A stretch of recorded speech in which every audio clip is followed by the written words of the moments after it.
కొన్ని తులసాకులు, కొంచెం ఓమ, ఈ రెండింటిని కలిపి ఇలా మెత్తగా దంచుకోవాలి. పేస్ట్ లాగా దంచుకోవాలి మొత్తం.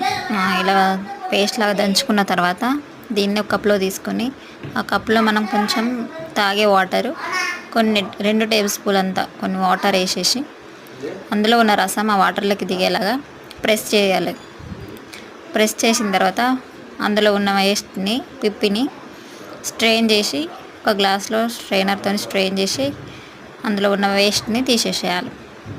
తీసి వచ్చిన రసాన్ని చిన్నపిల్లలకు, దగ్గు జలుబు ఉన్న పిల్లలకి పట్టిస్తే త్వరగా క్యూర్ అవుతుంది. మా పాప చూడండి తాగమంటే నాకు వద్దు అని ఏడుస్తుంది, కానీ నేను తాగిపించేస్తాను. ఎందుకంటే ఆమెకు 2-3 డేస్ నుంచి చాలా జలుబు దగ్గుంది. ఈ హోమ్ రెమెడీ చాలా పనిచేసింది. 1 డేలోనే చాలా దగ్గు